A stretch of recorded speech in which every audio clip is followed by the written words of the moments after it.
इतना मुश्किल कर देंगे। तो उन्होंने कहा है जहाँ चाहे वहाँ बुला लो, मैं किसी से डरता नहीं। तो मैं वही फिर बोल रहा हूँ कि मैं बुलाने के बजाय तुम मुझे बुलाओ, मैं अकेला आता। चलो, तुम्हें कितनी हिम्मत है ना, देख लो बोलना।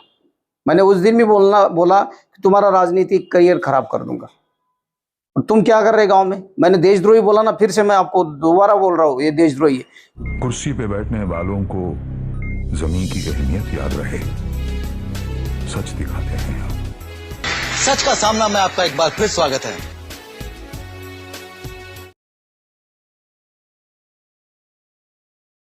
इस्लाम पार्टी के प्रमुख आसिफ शेख ने पत्रकार परिषद और एक बार उन्होंने आपको जवाब भी दिया और प्रखर टीका भी किया आप पर। अब क्या? हाँ, मैंने देखा एक चैनल पे, वहाँ पे तो उन्होंने कुछ अल्फाज ऐसे यूज किए, इनकी क्या औकात है, मैं इनको भाव नहीं देता, ये खुद को बड़ा करने के लिए मेरे ऊपर मतलब ये कुछ टिप्पणी कर रहे हैं वगैरह वगैरह कुछ। तो मैं बोल रहा हूँ कि तुम क्या डोनाल्ड ट्रम्प है? इतने से कॉन्स्टिट्यूएंसी में तुम इलेक्शन लड़ रहे, वो भी हार गए, और किसकी वो बलबूते पे कर रहे हैं? बाप दादा की विरासत में मिली हुई राजनीति में क्या तीर मार रहे हैं आप? और हमारी राष्ट्रीय पार्टी के ऊपर और पार्टी के जो भी पदाधिकारी है, इनकी औकात निकाल रहे हैं तुम। तो तुम्हारी जो औकात है ना, तो मैं आज बता देता, फिर से बताता। गांव में इस बार दोबारा बता रहा है मैं, 4-5 भी सीट उनकी चुन के नहीं आने वाली है इस बार। और दावे के साथ मैं आज फिर से बोल रहा हूँ, गांव में कम से कम 20-25 सीट ही महायुति की चुन के आने वाली है। इसमें हमारे साथ राष्ट्रवादी कांग्रेस रहेगी, शिवसेना शिंदे गठ रहेगा, और भारतीय जनता पार्टी आरपीआई सब अलायंस के साथ हम लड़ेंगे। और गांव में 60 जगह है, वो 60 के 60 जगह पे हम अलायंस के साथ लड़ेंगे, और 20 से 25 सीट वहाँ पे चुन के आएंगी। यहाँ पे कम से कम 24 सीट चुन के आएगी, और हमारा बहुमत का जो आंकड़ा है 43 का, वो पूरा पार करेंगे, और महायुति का वहाँ पे महापौर आराम से बन सकता है। ये दावे के साथ मैं बोल रहा हूँ। आसिफ शेख का ही कहना है कि अगर आप बोल रहे 25 सीट तो आप अकेले बाह्य में सिर्फ बीजेपी अपने खुद के बलबूते, मैं दबंगगिरी के साथ बोल रहा, 25 सीट आप अपने बलबूते पे, दबंगगिरी के साथ बोल रहा, मैं दबंग हुआ ऐसा मान लो, मैं खुद बोल रहा हूँ, और उसके साथ मैं बोल रहा हूँ। 24 वार्ड है, 24 के 24 वार्ड हम चुन के आ रहे हैं। आप युति के साथ बोल रहे हैं? युति अलायंस के साथ ना, अलायंस? हाँ, अलायंस के साथ ही लड़ेंगे। हमें गांव के अंदर भी अलायंस के साथ लड़ेंगे, यहाँ भी अलायंस के साथ लड़ेंगे, और अलायंस के साथ लड़ने के बाद 43 के 50 के करीब जा रहे हैं हम, और महापौर हमारा महायुति का बनेगा। इसमें बीजेपी का बन सकता है, शिवसेना का बन सकता है, या राष्ट्रवादी का बन सकता है। लेकिन आसिफ शेख ने कहा है कि आप उनको जहाँ चाहे बुला लो। आपने कहा था कि उनका गांव में चलना मुश्किल कर देंगे। तो उन्होंने कहा है जहाँ चाहे वहाँ बुला लो, मैं किसी से डरता नहीं। तो मैं वही फिर बोल रहा हूँ कि मैं बुलाने के बजाय तुम मुझे बुलाओ, मैं अकेला आता। चलो, तुम्हें कितनी हिम्मत है ना, देख लो बोलना। मैंने उस दिन भी बोला कि तुम्हारा राजनीतिक करियर खराब कर दूंगा। तुम क्या कर रहे गांव में? मैंने देशद्रोही बोला ना, फिर से मैं आपको दोबारा बोल रहा हूँ, ये देशद्रोही है। जिस दिन 2021 की बात है, 4 बांग्लादेशी जब पकड़े गए, उन्होंने न्यायालय में हाजिर किया गया, तब उन्होंने खुद गुनाह कबूल किया। इसने क्या किया, उनके खुद के लेटर पैड पे इन्होंने लिख दिया है वहाँ पे इनको आधार कार्ड और राशन कार्ड मिलना चाहिए। ये सब सबूत है, और आगे पूरे देश में खलबली मच जाएगी कि जहाँ पे वहाँ पे जितने भी मतलब गांव में दफन भूमि है, उसमें अगर वो रिकॉर्ड निकाला जाएगा ना, तो देख लो वहाँ पे कहाँ निकलता है। जो भी बांग्लादेशी है, वो जो मरे हुए लोगों के आधार कार्ड और राशन कार्ड उनके नाम वहाँ पे दिए गए, फोटो चिपकाए गए। कम से कम मैं बोल रहा 35 से 30 हजार बांग्लादेशी गाँव में आज भी है। और जो स्लॉटर हाउस चल रहे, किनकी मेहरबानी पे चल रहे? अवैध स्लॉटर हाउस। और ये भी बोल रहा मैं फिर से, अगर हमारे कोई भी गोरक्षक के बाल को भी धक्का लगा ना, तो याद रखना, मैं आसिफ शेख को छोड़ूंगा नहीं। आपने दो ही कहा, उन्होंने कहा कि मैं हिंदुस्तानी और मालेगांव में जो हिंदुस्तानी मुसलमान रहते हैं, मैं उनकी रक्षा करूंगा। अगर आप उसको देशद्रोही समझते हो तो समझते रहो। अरे तो कौन बोल रहा भाई? करो ना, उनकी रक्षा करो ना, लेकिन किसी पार्टी को नीचा दिखा के या किसी पार्टी को फिरका बरसते बोलने का अधिकार तुमको किसने दिया? और पार्टी के जो भी बड़े बड़े पदाधिकारी हमारे बैठे हैं और उनकी औकात निकल रही। तो तुम क्या डोनाल्ड ट्रम्प थोड़ी है, तुम्हारी क्या औकात है फिर? मैं तो फिर बोल रहा 4-5 सीट की चुन 4-5 सीट खड़ी तो तुम पूरी कर सकते हैं, तो वो भी मिलते क्या नहीं, उम्मीदवार देख लो और 4-5 के ऊपर तुम चुन के लाओ।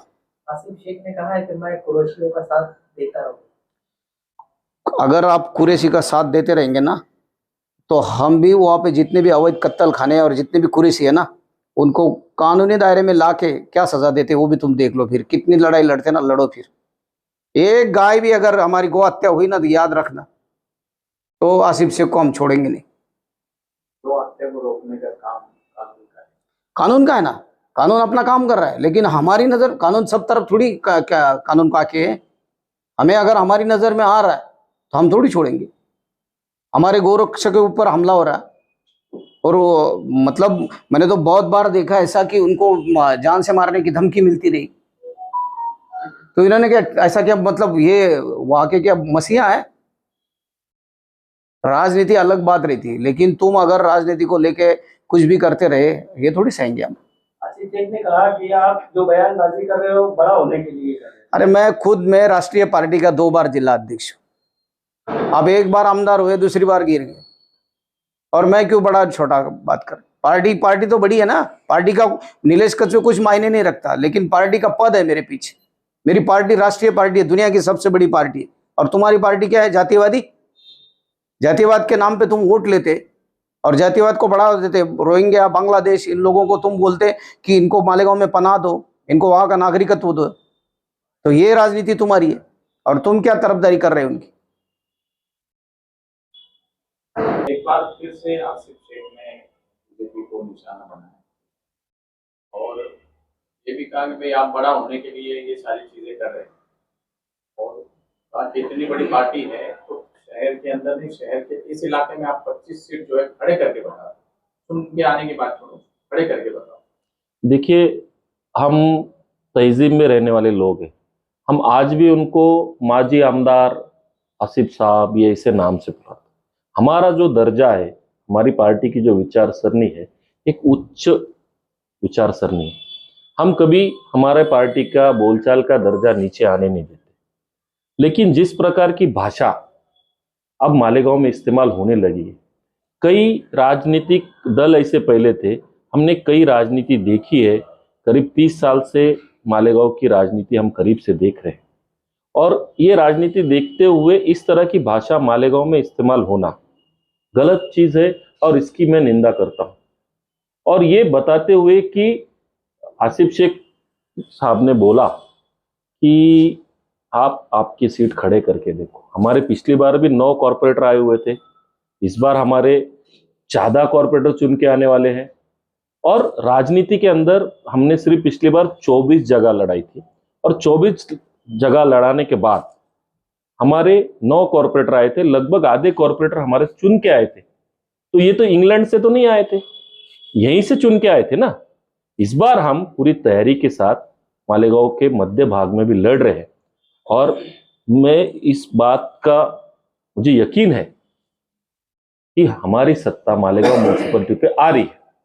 और रही हमारी हैसियत की बात, हमारी औकात की बात, तो भारतीय जनता पार्टी का छोटे से छोटा कार्यकर्ता जो है, हम बड़े नहीं है।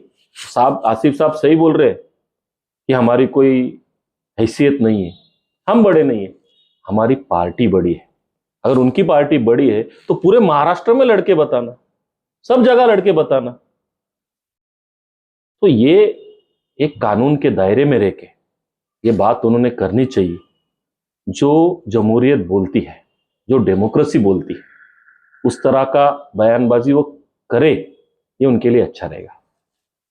उन्होंने कहा कि बीजेपी फिरका परस्त पार्टी है। उसकी अहम मिसाल जो है ये है कि सेंट्रल में जब लोकसभा का इलेक्शन हुआ तो आपने एक भी मुसलमान को टिकट नहीं दिया। महाराष्ट्र असेंबली का इलेक्शन हुआ तो उसमें भी आपने एक भी मुसलमान को टिकट नहीं दिया। इसी वजह से ये बोले, मैं कह रहा हूँ कि ये फिरका परस्त पार्टी है। तो अब क्या ऐसा हो सकता है कि आने वाले कारपोरेशन के चुनाव में मालेगांव सेंट्रल से आप कारपोरेटर के जो ये रहेंगे वो मुसलमान मुसलमानों को भी टिकट देंगे? इस्लाम पार्टी ने कितने हिंदुओं को टिकट दिया?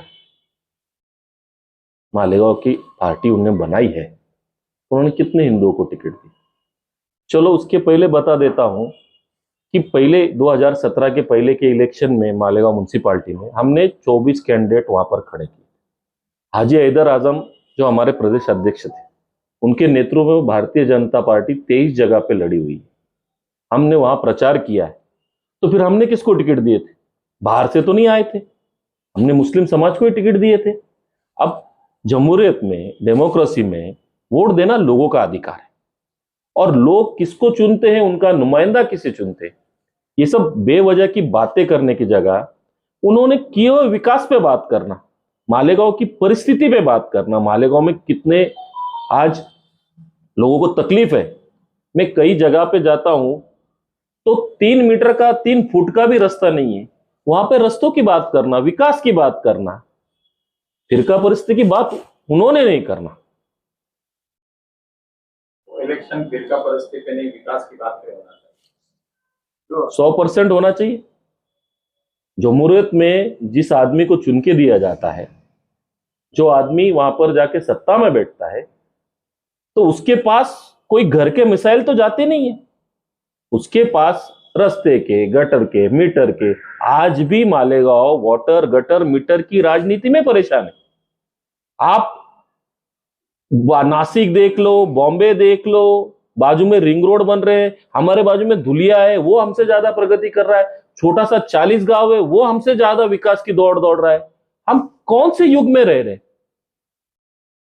तो ये सब बातें करने की जगह, अपनी राजनीति चमकाने की जगह, हमारी औकात निकालने की जगह खुद की राजनीति पे ध्यान दे, तो उनकी जो 2-5 सीटें आने वाली है ना, वो बच जाएंगी।